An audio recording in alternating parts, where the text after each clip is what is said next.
네, 안녕하십니까. 시간입니다. 오늘 드릴 말씀은 어떤 구독자분께서 댓글을 하나 남겨주셔서 제가 그 부분에 대해서 제 의견을 좀 말씀드릴까 합니다. 택시와 버스를 비교해서 어떤 분야를 할 건지 도움이 됐으면 하는 그런 이야기를 좀 부탁을 하신 것 같아요. 물론 제 입장에서는 버스를 하니까 버스가 좋다고 얘기하겠지만 사실 그거는 개인적인 어떤 상황이나 취향을 좀 봐야 될 것 같습니다. 그건 딱히 뭐가 좋다 뭐가 나쁘다 이런 얘기를 하기가 좀 힘들어요. 왜냐면 개인들이 추구하는 그런 자기들만의 어떤 성향이나 목표가 있지 않습니까? 그래서 어떤 게 딱 낫다 아니라고 얘기하기가 좀 애매합니다. 그래서 제 생각으로는 몇 가지 좀 이렇게 구분해서 좀 생각을 해볼 수 있을 것 같아요. 제 생각엔 그래서 몇 가지를 구분해서 한번 보겠습니다. 일단 여러분도 한번 생각을 해보시기 바랍니다. 일단 택시는 두 가지 종류가 있죠. 법인 택시하고 개인 택시. 물론 요즘에는 그 다른 택시들이 예전에 고급 택시 쪽인가 콜택시 비슷한 것들이 지금 많이 다니더라고요. 저는 그거에 대해서 하는 분들 유튜브를 좀 봤는데 뭐 나름 괜찮다는 생각을 합니다. 어쨌든 일반적으로 택시는 결론적으로 얘기하면 회사 택시는 좀 힘들지 않나 요즘에는 그런 생각을 좀 많이 해요.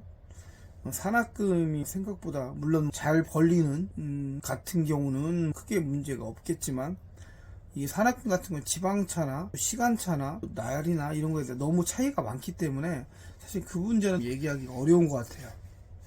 그래서 개인 택시하고 비교를 해볼까 합니다.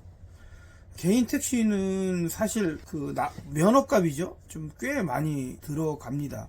하시는 분들은 그 정도 돈이야 이렇게 얘기하시겠지만 이게 벌으면 상관이 없는데 손해를 보면 단돈 10,000원이라도 정말 아까운 거기 때문에 그 면허값은 결국은 돈이라고 생각을 합니다. 물론 뭐 면허비가 많이 오르기 때문에 나중에 돈을 번다라고 얘기하겠지만 그거는 지금까지 많이 올랐던 거고요. 앞으로도 그렇게 오른다는 보장은 누구도 장담할 수가 없는 겁니다. 또 지역별로 편차가 좀 심하고요. 어쨌든 목돈이 들어가야 되는 거죠. 또 차도 사야 되는 거죠. 그래서 개인 택시는 자기가 그 면허값하고 구매하는 비용을 다 지불을 해야 되는 거고 결국 금액상으로만 보면 그 비용을 결론적으로는 일해서 다 벌어야 되는 거죠. 거기에 플러스 자기 생활비까지 다 벌어야 되는 개념입니다. 물론 그만큼 열심히 해서 벌면 다행이죠. 정말 좋죠. 뭐 세상 일이 근데 그렇게 다 되지는 않은 거니까 그거는 개인이 판단하기 나름인 것 같습니다. 근데 버스는 뭐 굳이 내가 돈을 들일 게 없죠. 어차피 회사차를 운행하는 거고, 이거는 내가 특별히 여기에 비용을 더 추가할 건 없죠. 시간으로 볼 때는 개인 택시는 아무래도 자기 시간을 자기가 조절할 수 있는 장점이 있죠. 또 뭐 일이 있거나 또 자기가 일하기 싫거나 사람이란 다 그렇잖아요. 일을 할 수 없을 때 자기가 그걸 조절할 수 있는 그런 여유가 있지만 버스는 안 되는 겁니다.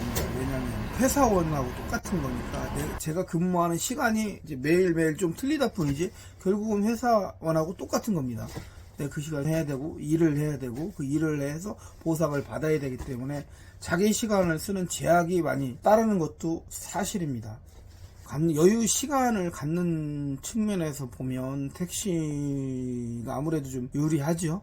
물론 돈을 어느 정도 벌린다는 전제 하에 그런 겁니다. 결국 택시는 개인 사업자니까 그 정도 비용을 들였는데 그만큼 돈을 못 벌으면 사람들이 심리적 압박을 받고 어느 정도 번다 그러면 뭐 당연히 시간적인 여유를 자기가 조절하기 나름이니까